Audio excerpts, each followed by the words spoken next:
Physics का पहला chapter है। यहाँ पे फिजिक्स का दूसरा चैप्टर दिया हुआ है विद्युत। विद्युत के बारे में बोल रहा है कि पहला इसमें कीवर्ड है नियंत्रित ऊर्जा। जो विद्युत है वह एक नियंत्रित ऊर्जा है, क्योंकि मानव इसका पूर्णतः नियंत्रण करता है। विद्युत धारा, इलेक्ट्रॉन के प्रवाह को विद्युत धारा कहते हैं। विद्युत परिपथ, विद्युत धारा के बंद पथ को विद्युत परिपथ कहते हैं। विद्युत आवेश, विद्युत धारा में जो प्रवाहित होता है उसे आवेश कहते हैं। इस यहाँ पे स्विच दिया हुआ है। स्विच जो होता है वो विद्युत धारा में उसके पथ को जोड़ता है और तोड़ने का कार्य करता है। अगर हम पथ को ऑन करते हैं तो पथ बंद हो जाता है, जिससे कि विद्युत धारा उस परिपथ में प्रवाहित होने लगती है। आवेश के प्रवाह को या इलेक्ट्रॉन जो होता है, इलेक्ट्रॉन जो ऋण होता है उसी के प्रवाह को विद्युत धारा का प्रवाह माना जाता है, या उसी के विपरीत दिशा को विद्युत धारा का प्रवाह की दिशा माना जाता है। क्योंकि सबसे पहले माना गया था कि धनावेश के प्रवाह की दिशा को ही विद्युत धारा की दिशा कहा जाता है। आगे है हमारा, यहाँ पे दिया हुआ है आई बराबर Q/T। यहाँ पे आई जो है विद्युत धारा, Q यहाँ पे कूलाम है और T हमारा समय है, यानी इकाई समय में प्रवाहित आवेश या को ही हम विद्युत धारा कहते हैं। एक कूलाम बराबर होता है 6.25 इंटू 10 के पावर 18 इलेक्ट्रॉन, और एक इलेक्ट्रॉन पर जो पावर होता है वह होता है 1.6 इंटू 10 के पावर -19 कूलाम। आगे विद्युत धारा का मात्रक एम्पियर होता है, और जो आंद्रे मेरी एम्पियर थे उन्हीं के नाम पर विद्युत धारा का मात्रक एम्पियर रखा गया था, जिनका जन्म 1775 में तथा मृत्यु 1836 में हुई। यह एक फ्रांसीसी वैज्ञानिक थे। जो विद्युत धारा होता है उसका सूक्ष्मतम मतलब उससे बहुत कम मापने के लिए एक माइक्रो एम्पियर बराबर होता है 10 के पावर -3 एम्पियर, और एक मिली एम्पियर बराबर 10 के पावर -3 एम्पियर, और एक माइक्रो एम्पियर बराबर 10 के पावर -6 एम्पियर होता है। एमीटर जो होता है वह विद्युत धारा को मापता है और उसे परिपथ में श्रेणी क्रम संयोजित किया जाता है। सेल जो होता है वह बैटरियों का समूह होता है, जिससे कि विद्युत धारा मतलब बहता है, और यह जो बैटरी होता है वह विभवांतर उत्पन्न करता है। विद्युत बल्ब विद्युत धारा के ऊष्मीय प्रभाव पर कार्य करता है तथा वह जलकर ऊष्मा भी उत्पन्न करता है। जो बैटरी होता है उसके धन टर्मिनल को एनोड और ऋण टर्मिनल को कैथोड कहते हैं। प्लग कुंजी जो मतलब जिस टाइप का स्विच होता है उसी प्रकार से यहाँ पे प्लग कुंजी भी संयोजित किया जाता है। अपवाह चाल, एक माइक्रोमीटर में 1 सेकंड में जितनी विद्युत धारा प्रवाहित होती है उसे अपवाह चाल कहते हैं। आगे है विद्युत विभव। विद्युत दो बिंदुओं के बीच जो किसी भी मतलब जो कूलम होता है वह कितना विद्युत धारा प्रवाहित करे उसी को विद्युत का विभव कहते हैं। जिस प्रकार जल के प्रवाह में दाबांतर चाहिए उसी प्रकार विद्युत के प्रवाह में विभवांतर का उपयोग होता है, और विभवांतर बैटरी के द्वारा उत्पन्न किया जाता है। आगे यहाँ पे दिया हुआ है विभवांतर वैद्युत दाब में अंतर से बनता है। जिस प्रकार जल के दाब में अंतर तब जब होता है तभी जल का प्रवाह होता है, उसी प्रकार जब विभव में अंतर होगा तभी विद्युत धारा का प्रवाह होगा। विभवांतर बराबर होता है W/Q। मतलब एक कूलाम जो आवेश होता है उसे प्रवाहित करने में जितने कार्य करना पड़ता है उसी को विभवांतर कहते हैं। विभवांतर का मात्रक वोल्ट होता है, और इस वोल्ट जो है वो एक इटली के वैज्ञानिक थे अलेसांद्रो वोल्टा, उन्हीं के नाम पर पड़ा था। आगे 1 वोल्ट बराबर दिया हुआ है 1 जूल पर कूलम। वोल्ट मीटर जो होता है वह विभव मापता है और उसे परिपथ में पार्श्व क्रम संयोजित किया जाता है। आगे परिपथ आरेख में किस चीज़ का कैसा सिंबल होता है जो दिया हुआ है, जैसे विद्युत धारा का सिंबल विद्युत सेल का सिंबल इस प्रकार का होता है जिसमें दिखाया गया, और बैटरी का जब दो तीन सेलों को संयोजित किया जाता है तो वह बैटरी का सिंबल बनता है। खुला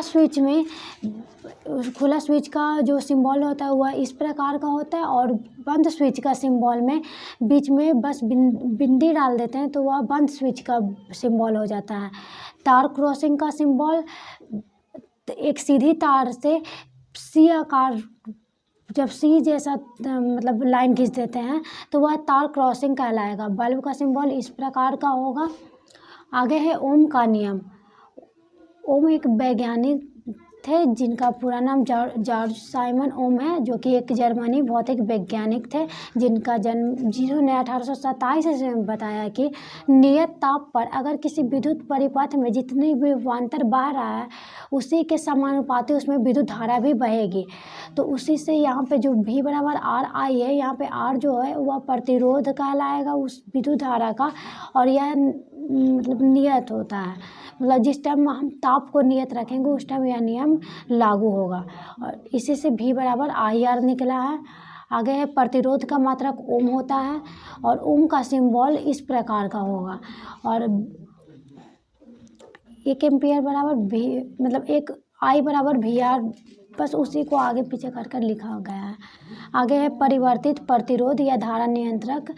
इसको भी परिपथ में संयोजित किया जाता है, और इसका सिंबल इस प्रकार का होगा, इस प्रकार का इसका सिंबल होता है, और यहाँ पे हम तीर का निशान लगा देते हैं। आगे है हमारा प्रतिरोधक।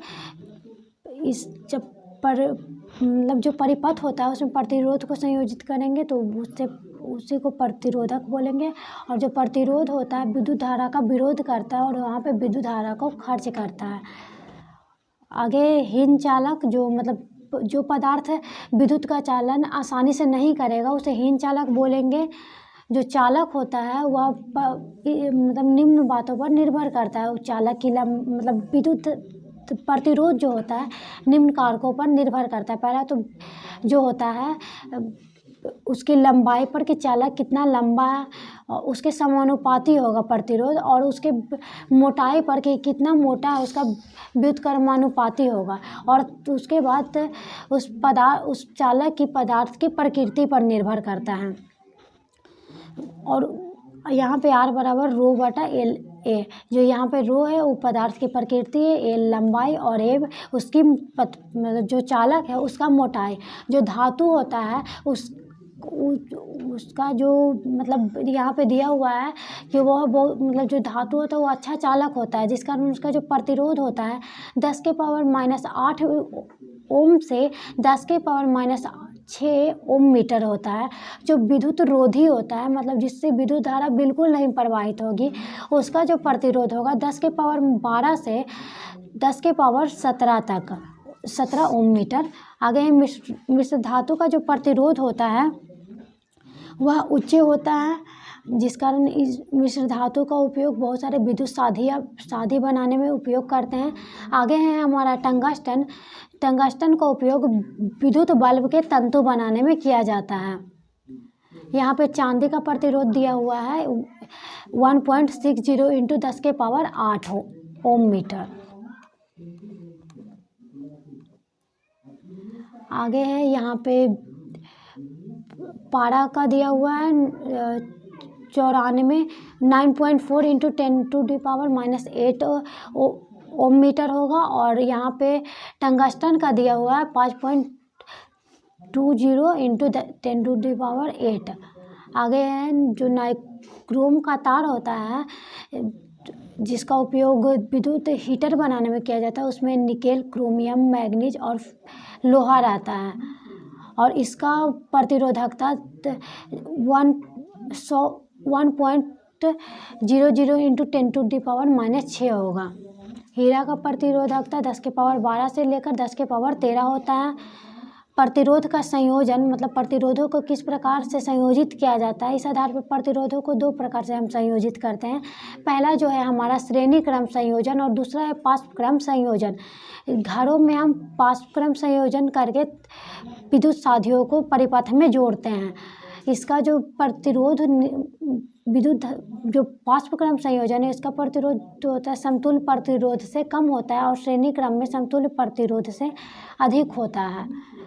विद्युत धारा का तापीय प्रवाह, आगे विद्युत धारा के तापीय प्रवाह के बारे में पढ़ना कि विद्युत धारा के तापीय प्रवाह पर कौन कौन से जो साधियाँ है वह कार्य करती है। जैसे जो विद्युत हीटर है वह इसी के तापीय प्रवाह पर कार्य करते हैं, क्योंकि उसका ताप का ही हम उपयोग करते हैं। विद्युत इस्त्री जो होती है उसका भी, क्योंकि उसका भी उपयोग हम ताप के लिए करते हैं। विद्युत बल्ब ये भी ताप उत्पन्न करता है, जिस कारण हम कहते हैं कि ये सब जो उपकरण है विद्युत धारा के तापीय प्रवाह पर कार्य करता है। आगे यहाँ पे विद्युत शक्ति बराबर V इंटू क्यू बटा टी, या इसी को हम लिख सकते हैं मतलब भी क्यू बटा जो टी है इसको हम आई लिख सकते हैं, क्योंकि आई बराबर क्यू बटा टी होता है, यानी विद्युत धारा बराबर कूलम बटा समय होता है, तो इसको भी आई लिख सकते हैं। और जो डब्लू क्यू है वो हमारा वाट का मात्रक है, क्योंकि 1 वोल्ट बराबर होता है वाट बटा कूलम, तो यहाँ पे हमारा डब्लू बटा टी हो गया, और ये सभी हमारा शक्ति का मात्रक हो जाएगा, विद्युत शक्ति का।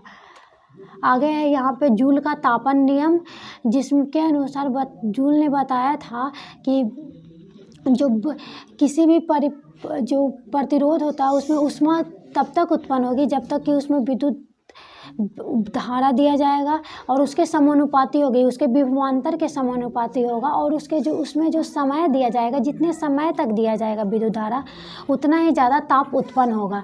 इसको हम पीटी भी लिख सकते हैं जो विद्युत धारा का उसमें मान है, और इसका मात्रक हम आई स्क्वायर आर टी भी लिख सकते हैं। आगे है हमारा टंगस्टन का जो गलनांक होता है 3338 डिग्री सेल्सियस होता है, इसी कारण इसका उपयोग हम विद्युत बल्ब बनाने में करते हैं। आगे विद्युत बल्ब में अक्रिय नाइट्रोजन गैस या आर्गन गैस इसलिए भरते हैं क्योंकि ये सब जो गैसें होती है वह बल्ब के अंदर के जो टंगस्टन होता है उसके वाष्प को रोकता है।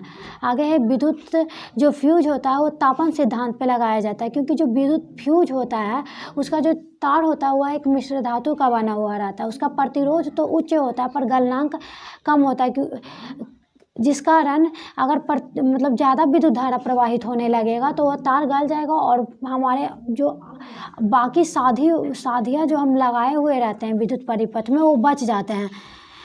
विद्युत और श्रेणी क्रम में हम घर में इसका उपयोग करते हैं, और ये 5 एम्पियर वाले जो विद्युत साधी होते हैं उससे जुड़े हुए रहते हैं। 1 वाट बराबर भी मतलब वोल्ट इंटू विद्युत धारा, 1 किलो वाट बराबर होता है 1000 वाट गुने 3600 सेकेंड, या इसे लिखने पर 3.6 गुने 10⁻⁶ वाट, या 3.6 इंटू 10⁻⁶ जूल। आगे है हमारा अगला चैप्टर है विद्युत धारा का चुंबकीय प्रभाव। तो विद्युत धारा का चुंबकीय प्रभाव जो है वह उसमें पहला कीवर्ड है विद्युत धारा तार चुंबक की तरह। जो विद्युत धारा का जो तार होता है, यानी जिस चालक से विद्युत धारा प्रवाहित किया जाएगा वह एक चुंबक की तरह कार्य करता है, वह भी चुंबकीय क्षेत्र उत्पन्न करता है। और इसको मतलब इस चीज़ को हम पता करने के लिए अगर हम दिक्सूचक या कंपास को विद्युत धारा जिस तार में विद्युत धारा प्रवाहित होगी उसके पास ले जाएंगे तो वह जो उसका सुई होगा वह विक्षेपित होने लगेगा। और इस प्रयोग को ऑस्ट्रेट ने किया था, और यह विद्युत धारा के चुंबकीय प्रभाव से संबंधित प्रयोग है। ऑस्ट्रेट का जन्म 1777 ईस्वी में और मृत्यु 1891 ईस्वी में हुआ था। विद्युत चुंबक तत्व मतलब जो भी विद्युत जो है वह चुंबक तत्व की तरह कार्य करता है, और ऑस्टेड ने चुंबक क्षेत्र का पता लगाया था। विद्युत मोटर जो कि विद्युत धारा के चुंबकीय प्रभाव पर कार्य करता है, और विद्युत जनरेटर भी विद्युत धारा के चुंबकीय प्रभाव पर कार्य करता है। क्षार चुंबक जो होता है उसका एक साइड नॉर्थ और एक साइड ईस्ट होता है। उत्तरी ध्रुव को एन से और दक्षिणी ध्रुव को एस से डिनोट करते हैं। और आकर्षण यानी विद्युत धारा जब ध्रुव अलग अलग होगा तब उसका आकर्षण होगा, और ध्रुव सेम होगा तो उसका प्रतिकर्षण होगा। जैसे अगर किसी क्षार चुंबक का साउथ ध्रुव और किसी क्षार चुंबक का नॉर्थ ध्रुव लेंगे तो उसमें आकर्षण देखने को मिलेगा। जब अगर किसी चुंबक का नॉर्थ और किसी और दूसरे चुंबक का भी नॉर्थ लेंगे तो उसमें प्रतिकर्षण दिखेगा। यहाँ पे हमें विद्युत धारा का चुंबक क्षेत्र को दिखाया गया और बताया गया कि जो विद्युत धारा का चुंबक क्षेत्र है वो बंद वक्र होता है तथा विद्युत धारा की प्रबलता जो वहाँ उसका यहाँ पे जो उसका ध्रुव होता है वहाँ पे सबसे अधिक होता है। आगे है चुंबक क्षेत्र का परिमाण, मतलब आगे उसके बाद दिया हुआ है चुंबक क्षेत्र, मतलब जितना दूर जाएगा उसका चुंबकीय, मतलब जितना दूर उसका जो मतलब जो उसका आरेख है जितना दूर जाएगा उसका चुंबक क्षेत्र का मान उतना कम होगा। आगे दक्षिण हस्त नियम जो कि मैक्सवेल का दिया हुआ है, जब इससे चुंबक क्षेत्र की दिशा का पता चलता है, इसे कॉर्कस्क्रू नियम भी कहते हैं। जब वृत्ताकार पार्श्व या धारा मतलब और इसमें इस नियम के अनुसार अगर किसी विद्युत धारा प्रवाही चालक को हम अपने दाएं हाथ से पकड़ें तो जो हमारा अंगूठा होगा वो विद्युत धारा की दिशा और हमारी जो बाकी अंगुलियां होगी वह विद्युत चुंबक क्षेत्र होता है उसकी दिशा को निरूपित करेगा। आगे है हमारा वृत्ताकार पार्श्व जो होता है, अगर किसी तार को वृत्ताकार पार्श्व के रूप में मतलब वृत्ताकार पार्श्व बनाए और उसमें विद्युत धारा दिया जाए तो उसका जो केंद्र होगा वहाँ पे सरल रेखा बनेगी। और आगे हमारा परिनालिका का के बाहर बहुत सारे विद्युत तार का कुंडली लिपटा हुआ रहता है और इसके अंदर अगर किसी नरम लोहे का रख दिया जाए तो उससे विद्युत चुंबक बनेगा। आगे है एम्पियर का नियम। उसके बाद यहाँ पे नाल चुंबक को दिखाया गया है। आगे है फ्लेमिंग का वाम हस्त नियम। फ्लेमिंग के वाम हस्त नियम के से अगर हम किसी विद्युत धारा प्रवाहित चालक को अगर हम पकड़ेंगे यहाँ पे उस चालक को अगर हम उस चालक के अनुसार अगर हम अपने बाएं हाथ की 3 अंगुलियों तर्जनी, मध्यमा और अंगूठा को लंबवत रखेंगे एक दूसरे के तो जो तर्जनी होगा वह चुंबक क्षेत्र की दिशा, मध्यमा जो होगी वो धारा की दिशा और जो हमारा अंगूठा होगा वो गति यानी बल की दिशा को निरूपित करेगा। आगे है विद्युत मापक यंत्र दिया हुआ है जो यहाँ पे एक है MRI मैग्नेटिक रिसोनेंस इमेजिंग। इससे हम जो ये है इससे हम मतलब किसी भी शरीर के अंदर जो शरीर का जो प्रतिबिंब लेता है वह इसी से लिया जाता है MRI के द्वारा। आगे है हमारा विद्युत मोटर। जो विद्युत मोटर होता है वो फ्लेमिंग के बाएं हाथ नियम के मतलब अनुसार कार्य करता है। आगे है यह विद्युत ऊर्जा को यांत्रिक ऊर्जा में बदलता है तथा यह शादियों को घुमाने का कार्य करता है। आगे है विद्युत रोधी तार, वह तार जो कि अपने अंदर से विद्युत प्रवाहित नहीं होने देगा उसे विद्युत रोधी तार बोलेंगे। आगे आयताकार कुंडली, जैसे यहाँ पे आयताकार कुंडली यह मोटर का संरचना में है कि आयताकार कुंडली जिसपे कि बहुत सारे मतलब तांबे का तार का कुंडली लिपटा हुआ रहता है। आगे विभक्त वलय, मतलब जो मोटर होता है उसमें विभक्त वलय लगाया जाता है और जो उसका धुरी होता है उससे कार्बन ब्रश को संयोजित किया जाता है। आगे व्यावसायिक मोटरों में आर्मेचर जो होता है वो कुंडली जो वो तांबे की कुंडली जो होती है उसी को आर्मेचर बोलते हैं। आगे है हमारा वैद्युत चुंबकीय प्रेरण जिसकी खोज माइकल फैराडे ने 1831 में किया था इन्होंने। और आगे है हमारा गैल्वेनोमीटर जो कि विद्युत धारा की उपस्थिति को दर्शाता है। जो माइकल फैराडे हैं उन्होंने रॉयल इंस्टीट्यूट में पढ़ाई की, वे हम्फ्री डेवी जो थे उनके सहायक थे। आगे है वैद्युत अपघटन। उसके बाद अगला नियम है हमारा फ्लेमिंग का दक्षिण हस्त नियम। दक्षिण हस्त नियम के अनुसार जब हम दाएं हाथ की 3 अंगुलियों को लंबवत जिसमें कि मध्यमा, तर्जनी और अंगूठे को रखेंगे तो जो हमारा तर्जनी होगा वो चुंबक क्षेत्र की दिशा, मध्यमा विद्युत धारा के मतलब उत्पन्न विद्युत धारा की दिशा और जो हमारा अंगूठा होगा वह गति की दिशा को बताएगा। और जो फ्लेमिंग का दक्षिण हस्त नियम है वह विद्युत धारा को मतलब विद्युत जनरेटर में उसका प्रयोग होता है और जो विद्युत जनरेटर होता है यह यांत्रिक ऊर्जा को विद्युत ऊर्जा में बदलता है। आगे एसी विद्युत धारा और डीसी विद्युत धारा। एसी जो होता है वो प्रतिवर्ती धारा होता है और डीसी दिश धारा होता है। एसी जो प्रतिवर्ती धारा होता है वह द्विदिशीय होता है और जो डीसी होता है वह एक ही दिशा में गति करता है। एसी को स्थानांतरण आसान होता है पर डीसी को हम स्थानांतरण यानी दूर तक हम उसे स्थानांतरित नहीं कर सकते हैं। जो एसी होता है उसको स्टोर करके नहीं रख सकते, पर जो डीसी होता है उसे स्टोर कर हम रख सकते हैं। जैसे बैटरी ये सब के सारे इसको स्टोर करके रखते हैं। एसी जो होता है वो 220 वोल्ट पर कार्य करता है और डीसी 12 वोल्ट पे। एसी जो होता है 50 हर्ट्ज पे कार्य करता है और जो डीसी होगा वह 0 हर्ट्ज पे। एसी जो होगा वह जनरेटर से हम प्राप्त करेंगे और जो डीसी होगा वो बैटरी से प्राप्त होता है। एसी से हम डीसी में भी बदल सकते हैं और डीसी से एसी बदलने का कार्य इन्वर्टर करता है। जो घरेलू परिपथ है इसकी मुख्य तार को मेंस कहते हैं और घरेलू परिपथ में विद्युन्मय तार जो होता है उसे धन तार कहते हैं और इसका जो ऊपरी कवर होता है वह लाल रंग का होता है और उदासीन तार जिसे ऋण तार कहते हैं और इसका ऊपरी कवर काले रंग का होता है और जो भू संपर्क तार होता है उसे हरे रंग से संयोजित करते हैं, मतलब हरे रंग से उसे दिखाते हैं। आगे है घर में पास्पक्रम संयोजन होता है और तथा अतिभारण से बचने के लिए उसमें अति फ्यूज का उपयोग करते हैं तथा लघु पतन से भी बचने के। आगे हमारा है मतलब हमारा ये जो चैप्टर था प्रकाश का, वो दोनों चैप्टर विद्युत से संबंधित है और इस जो अगला चैप्टर है हमारा वह प्रकाश का अपवर्तन दिया हुआ है। प्रकाश का प्रवर्तन और अपवर्तन से संबंधित चैप्टर है। इसमें सबसे पहला कीवर्ड है दृश्यमान प्रकाश, यानी कि जो प्रकाश होता है उसी के सहारे हम किसी भी वस्तु को दृश्यमान देखते हैं, यानी वो हमें दृश्य तभी होगा जब उस पर प्रकाश पड़ेगा, क्योंकि जो प्रकाश होता है वह किसी वस्तु पर पड़कर हमारी आँखों पर उस प्रकाश का परावर्तन होता है और हमारी आँखों पर आता है, जिससे कि हम उस किसी भी वस्तु को दृश्य यानी देख पाते हैं। आगे है पारदर्शी माध्यम, यानी जो मतलब यहाँ पे पारदर्शी माध्यम जिससे हम आर पार आसानी से देख सकते हैं उसे पारदर्शी माध्यम बोलेंगे। और जो प्रकाश होता है वो पारदर्शी माध्यम में आसानी से गमन करता है। आगे है दर्पण का प्रतिबिंब। दर्पण प्रतिबिंब मतलब जो दर्पण होता है उसमें हमारा प्रतिबिंब बनता है, वो भी प्रकाश के प्रवर्तन के घटना पे भी ही बनता है।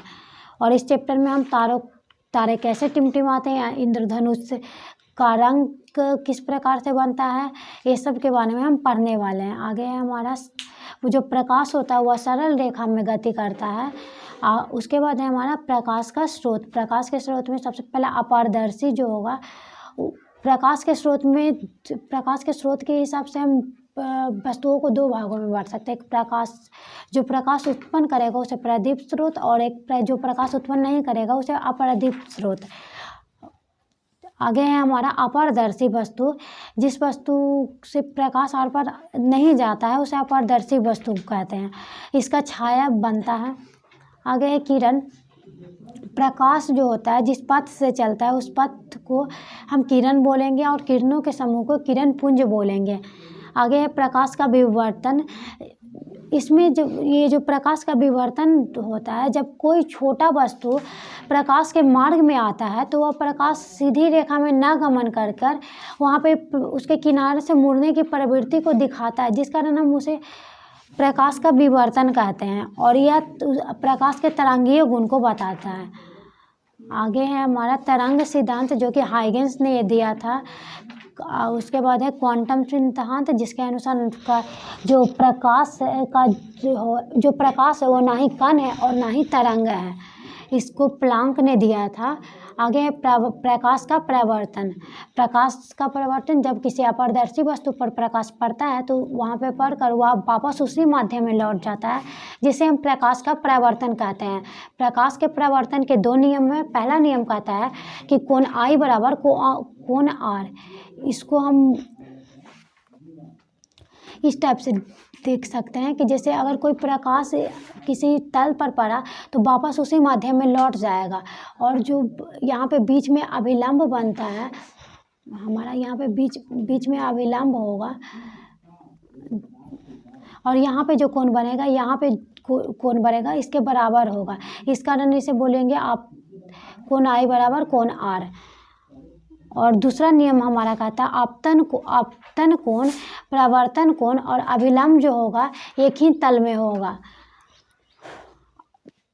आगे है आपतन बिंदु, जिस बिंदु पर प्रकाश आकर मिलता है उसे आपतन बिंदु बोलते हैं। आपतित किरण, जिस माध्यम में प्रकाश आता है उसे आपतित किरण, और किसी अपारदर्शी वस्तु से टकराकर जिस माध्यम में वो चला जाता है उसे परावर्तित किरण बोलते हैं। आगे है हमारा परावर्तक पृष्ठ, जिस पृष्ठ से प्रकाश टकराता है उस पृष्ठ को परावर्तक पृष्ठ कहते हैं। समतल दर्पण, आगे पढ़ना है समतल दर्पण के बारे में कि समतल दर्पण में जो प्रतिबिंब बनेगा वह आभासी और सीधा बनेगा, और इसमें वस्तु के साइज के बराबर, और वस्तु का जो साइज होगा और प्रतिबिंब का साइज होगा वो बराबर होगा। हाइट ऑफ ऑब्जेक्ट बराबर होगा हाइट ऑफ इमेज के। और जितनी मतलब जो दर्पण होता है उससे जितना दूरी पर वस्तु होगा उतने ही दूरी पर पीछे उसका प्रतिबिंब भी बनेगा। आगे है पार्श्व परिवर्तित, मतलब जो हमारा समतल दर्पण होता है उसमें पार्श्व परिवर्तित का गुण होता है, जिसमें कि हमारे दाएं को बायां दिखाएगा और बाएं को दायां दिखाता है। जैसे यहाँ पे दिखाया गया है, जो आर जो लेटर है उसको समतल दर्पण से दिखाएगा कि प्रतिबिंब बनने के बाद वह उल्टा दिखेगा।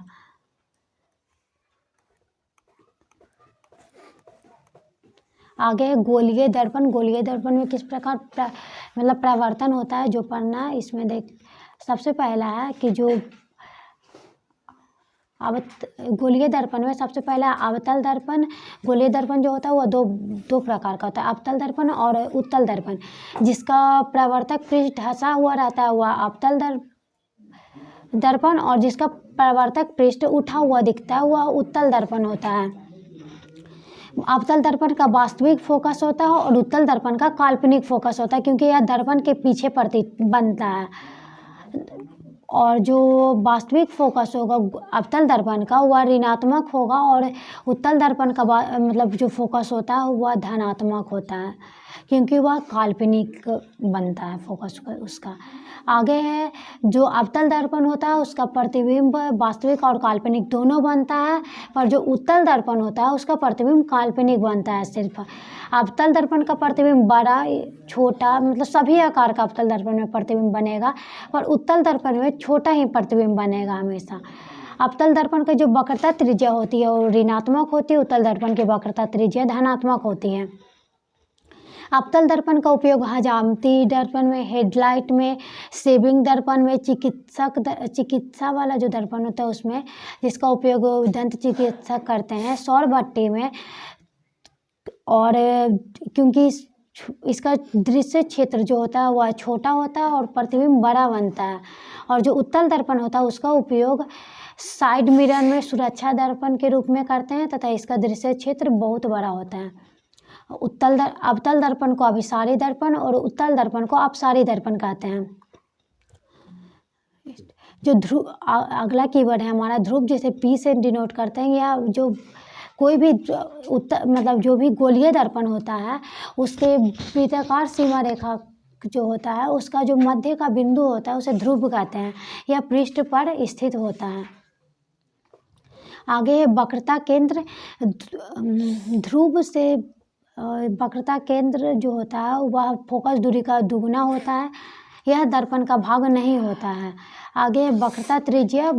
ध्रुव से वक्रता केंद्र के बीच की दूरी को वक्रता त्रिज्या कहते हैं, और जो वक्रता केंद्र होता है वह उस गोले का केंद्र होता है जिस गोले से जो हमारा दर्पण है उसे काटा गया है, और वक्रता त्रिज्या को पीसी से डिनोट करते हैं। मुख्य अच्छा ध्रुव पर लंब जो रेखा मतलब जो हम लंब डालते हैं उसे हम मुख्य अक्ष बोलेंगे। अवतल दर्पण का फोकस, जैसे यहाँ पे अवतल दर्पण यहाँ पे बनाया गया है और अनंत से कोई किरण आ रहा है तो वह मुख्य अक्ष के फोकस पे आके मिलेगा। आगे उत्तल दर्पण का फोकस ऋणात्मक होता है, मतलब फोकस जो दूरी फोकस जो होगा ऋणात्मक होगा क्योंकि वह दर्पण के पीछे बनता है। आगे यहाँ पे द्वारक है, द्वारक को हम एम डैश से लिखते हैं, और जो द्वारक होता है वह वृत्ताकार सीमा रेखा की चौड़ाई को कहते हैं किसी भी दर्पण का। फोकस दूरी को छोटी एफ से डिनोट करते हैं। जो फोकस दूरी होती है वह वक्रता त्रिज्या का आधा होता है। आगे आगे कुछ नियम है कि प्रतिबिंब जो होता है अगर एफ मतलब फोकस पे बन रहा है तो बिंब जो है अगर फोकस पे रखा हुआ है तो प्रतिबिंब अनंत पे बनेगा। अगर बिंब सी से परे है तो वह जो उसका जो प्रतिबिंब होगा वह सी तथा एफ के बीच बनेगा तथा पी और एफ के बीच है तो दर्पण के पीछे बनेगा। उसी प्रकार अगर सी पर मतलब सी पर प्रतिबिंब रहेगा तो सी पर ही बनेगा। आगे ये सब जो होगा वह अवतल दर्पण में होगा। आगे है किरण आरेख। यहाँ पे जो अगर कोई किरण जो है वह फैल रहा है तो उसे अपसरित बोलेंगे, और अगर इकट्ठा कहीं पे हो रहा है तो उसे बोलेंगे कि वहाँ पे वह किरण अभिसरित हो रहा है। अगर अनंत फोकस पर कोई प्रतिबिंब है तो वह अनंत पर बनेगा और समानांतर जाएगा। आगे है दूसरा कि अगर कोई प्रतिबिंब वक्रता केंद्र पर है तो उसका जो वस्तु है अगर वक्रता केंद्र पर है तो उसका प्रतिबिंब भी वक्रता केंद्र पर बनेगा। यहाँ पे दिया हुआ है मतलब कोण आई बराबर कोण आर ही दिया हुआ है, क्योंकि परावर्तन के नियम के अनुसार आपतन कोण बराबर होता है परावर्तन कोण। अवतल दर्पण का किरण आरेख मतलब अवतल दर्पण में 6 किरण आरेख बनता है, लेकिन उत्तल दर्पण में किरण आरेख सिर्फ 2 ही बनता है। आगे है चिन्ह परिपाटी। चिन्ह किसी भी दर्पण का चिन्ह परिपाटी को हम जो हमारा निर्देशांक ज्यामिति होता है उसी के चिन्ह परिपाटी के अनुसार रखते हैं। अगर किसी भी अगर जो मूल बिंदु होता है उसी को हम दर्पण का ध्रुव मानते हैं और उसी से सारी दूरियों को हम मतलब मापते हैं। अगर बाएं साइड में मतलब सामने जा रहा है तो वह उसकी दूरियां ऋणात्मक और वह वास्तविक होगा। अगर ध्रुव इसे जो मूल बिंदु उसके दाएं दिशा में जाएगा तो वह मतलब धनात्मक उसका चिन्ह होगा, पर जो प्रतिबिंब बनेगा वो ऋणात्मक बनेगा। और ऊपर की दूरियां ऋणात्मक और नीचे की दूरियां धनात्मक मापी जाती है। आगे हमारा दर्पण सूत्र 1/v + 1/u बराबर 1/f। आगे है आवर्धन, जिसे m से लिखते हैं।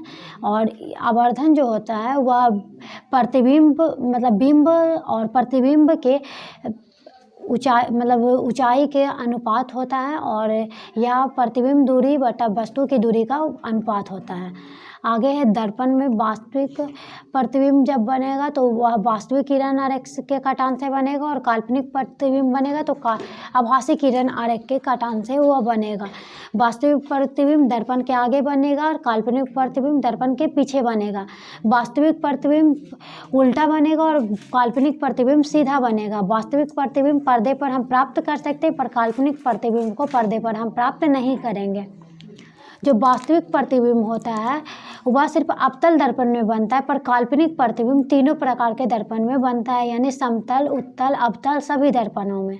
आगे है वास्तविक प्रतिबिंब का आवर्धन ऋणात्मक और काल्पनिक प्रतिबिंब का आवर्धन धनात्मक होगा।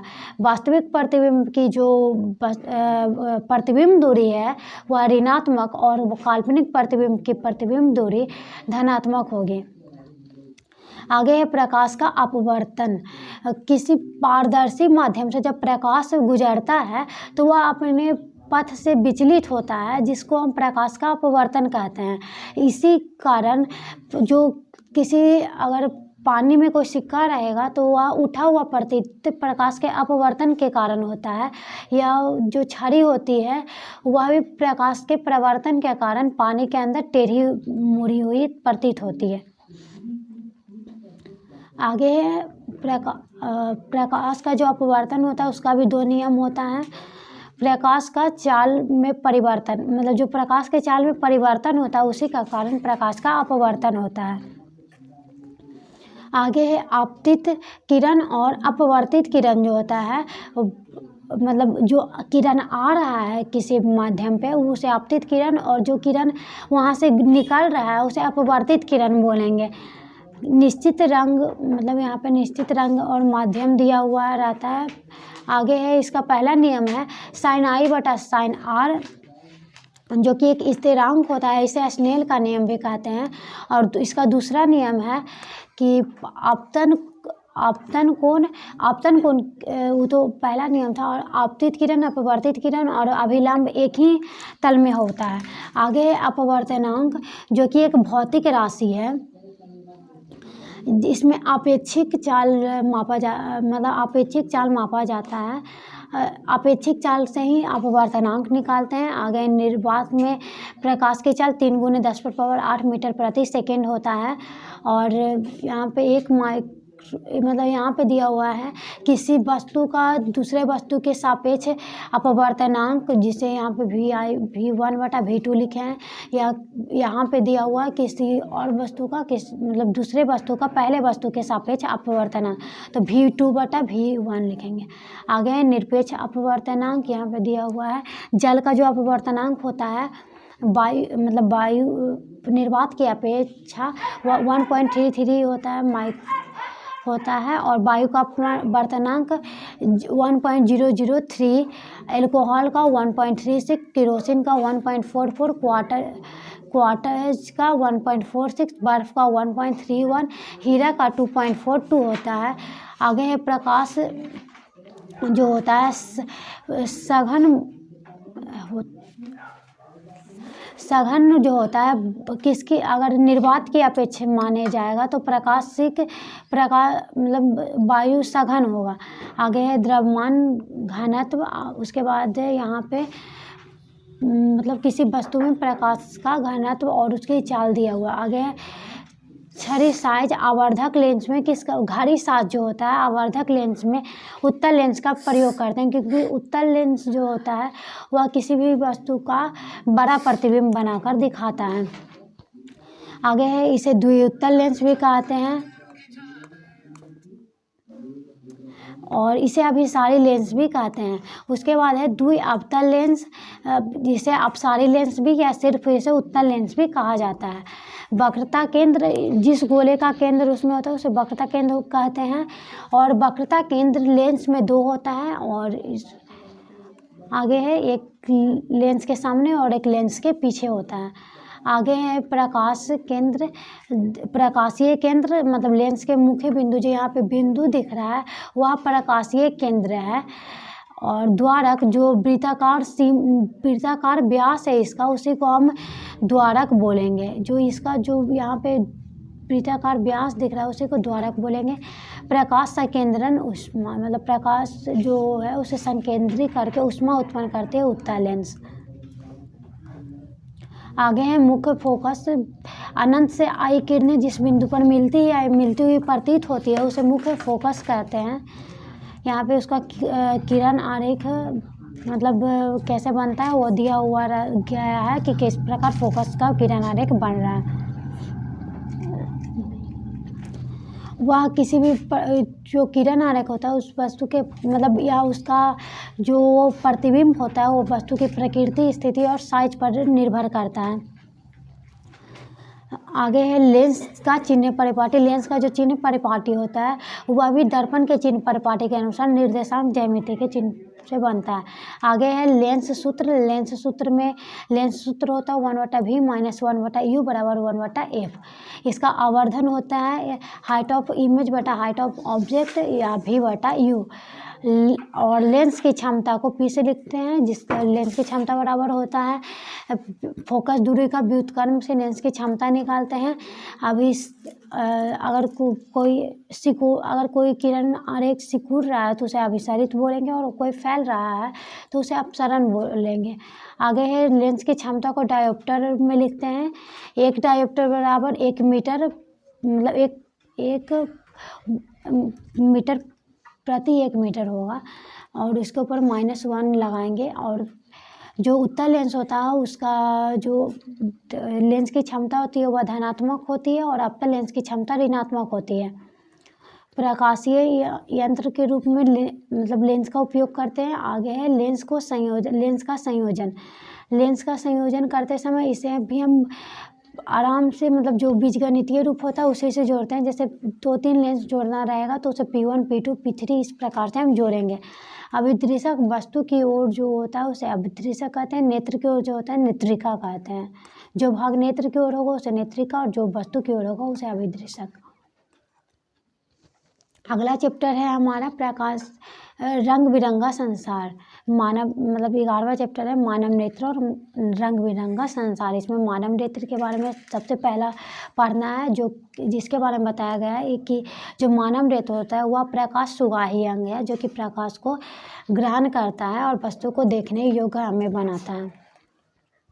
हमारे आँख में बहुत सारी मतलब बहुत सारे भाग होता है जिस कारण हम किसी वस्तु को देख सकते हैं। पहला कि लेंस निकाय, रेटिना दृष्टिपटल जिसपे कि प्रतिबिंब बनता है, कॉर्निया स्वच्छ मंडल जो कि हमारे सबसे ऊपरी झिल्ली होता है, नेत्र गोलक जिसका व्यास 2.3 सेंटीमीटर होता है, परितारिका जो कि उस लेंस को मतलब जो उनकी उस लेंस की पेशी को सिकोड़ने का कार्य करता है या फैलाने का कार्य करता है, और जो परितारिका होता है उसी के कारण आँख का रंग होता है। पुतली जो है प्रकाश की मात्रा को नियंत्रित करता है, और अभिनेत्र लेंस जो होता है वह उत्तल लेंस का होता है। आगे है छोटा मतलब जो हमारा नेत्र होता है वह छोटा और वास्तविक प्रतिबिंब बना रहता है, और यह एक प्रकाश सुगाही कोशिका इसमें होती है बहुत सारा, जो कि विद्युत सिग्नल के रूप में हमारे मस्तिष्क तक ले जाता है। इसमें बहुत सारी दृक् तंत्रिकाएँ होती है। आगे है हमारा प्रतिवर्ती द्वारक, जो हमारे आँख के आगे मतलब जो यहाँ पे हमारा पुतली होगा वही हमारा प्रतिवर्ती द्वारक का कार्य करेगा। समंजन क्षमता हमारे आँख के द्वारा मतलब फोकस दूरी को समायोजित करने की क्षमता को समंजन क्षमता बोलेंगे। नेत्र लेंस जो कि जेलीवत पदार्थ होता है या उत्तल लेंस होता है।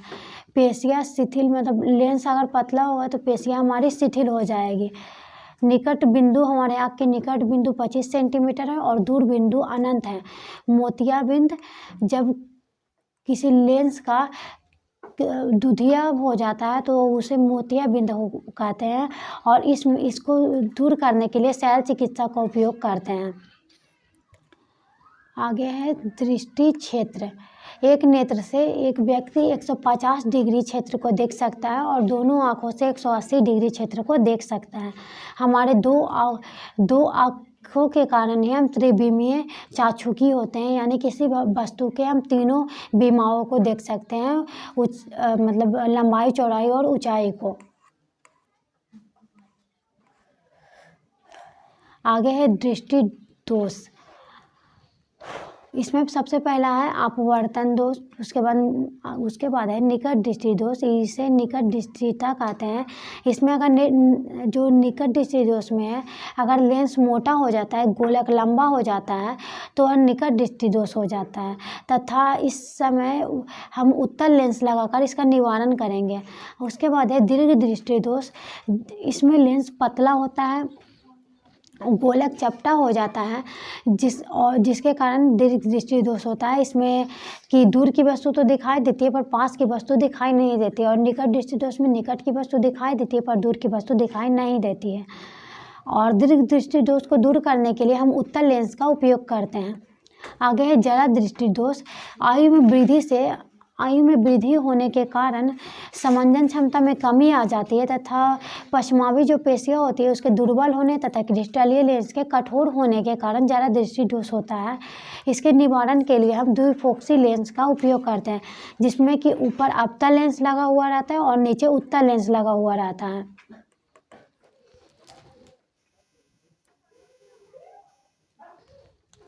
और इसमें आगे हमारा प्रिज्म अपवर्तन के प्रिज्म के द्वारा किस प्रकार से अपवर्तन होता है। तो इस प्रिज्म में बताया गया है कि इसका आयताकार पार्श्व जो होता है वह 3 होता है और 2 इसका त्रिभुजाकार आधार होता है, और इसमें कुल सतह 5 होती है। और इस मतलब आगे इस प्रकार से उसका मतलब प्रिज्म से प्रकाश का अपवर्तन होता है। एक किरण आता है और वह 7 रंगों में विभाजित हो जाता है। आगे है कॉर्निया अंधता। कॉर्निया में चोट आघात के कारण जो अगर दृष्टि क्षेत्र में कोई कमी आती है, जैसे कि हम या तो क्षैतिज या तो ऊर्ध्व स्तंभों को नहीं देख पाते हैं, उसे ही कॉर्निया अंधता कहते हैं, और इसके लिए हम बेलनाकार लेंस का उपयोग करते हैं। आगे है नेत्रदान। मतलब अगर कोई व्यक्ति चाहे तो नेत्रदान कर सकता है, या किसी व्यक्ति के मरने के बाद उसका नेत्रदान हो सकता है कुछ समय तक। बस वह व्यक्ति मतलब एड्स या कुछ जल भित्ति, ल्यूकोमिया, धनु स्तंभ, मस्तिष्क शोथ ये सब वाला नहीं हो। इस देख यहाँ पे जो बताया गया वो प्रिज्म का मतलब प्रिज्म से किसी किरण का अपवर्तन दिखाया गया। जैसे यहाँ पे एक किरण आया और वह सीधे गुजरा और इस तिरछे माध्यम से निकला है, और जो यहाँ पर का जो कोण है उसे हम विचलन कोण कहते हैं, और जो त्रिभुज के ये तीनों तरफ बनता है उसे प्रिज्म कोण कहते हैं। आगे यहाँ पे जो हमारा पी है वह आपतित किरण, EF जो होगा, EF जो है अपवर्तित किरण, और FS जो है वह निर्गत किरण।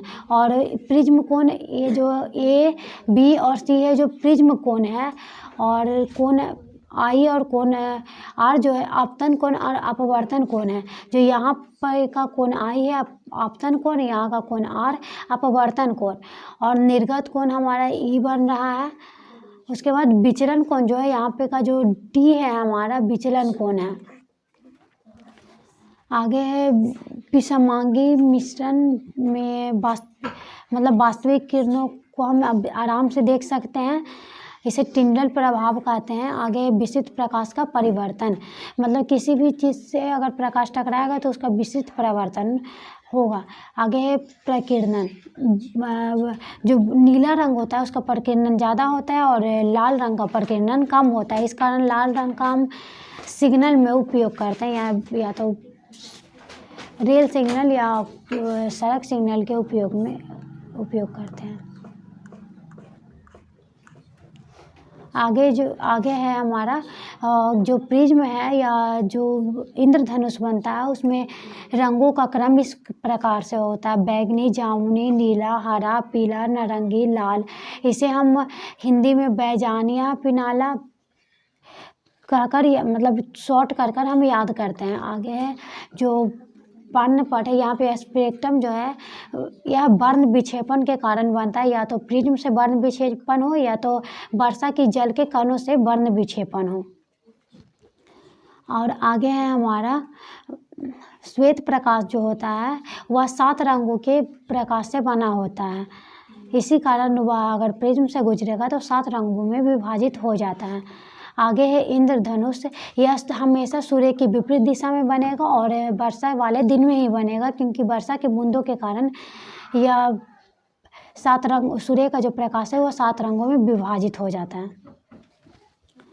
आगे है पहला वर्ण में अंतः अपवर्तित होता है, उसके बाद विक्षेपित होकर उसका पूर्ण आंतरिक परिवर्तन के बाद वह बाहर आपतित होता है और उसका मतलब इंद्रधनुष बनता है।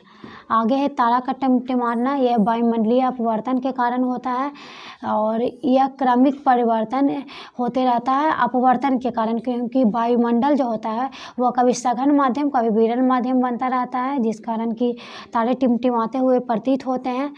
और अग्रिम सूर्योदय और विलंबित सूर्योदय का भी यही कारण है। आगे है प्रकाश का प्रकीर्णन, आकाश का नीला रंग प्रकाश के प्रकीर्णन के कारण दिखता है और सूर्य का रक्तताप दिखना भी प्रकाश के प्रकीर्णन के कारण होता है। आगे है हमारा प्रकाश का मतलब टिंडल प्रभाव जो होता है, कोलाइडी कणों का जब किसी वास्तविक विलयन में जाता है तो वह कोलाइडी कण का जो मतलब कोलाइडी कण होता है प्रकाश के रास्ते को दिखाने लगता है, उसी को टिंडल प्रभाव कहते हैं।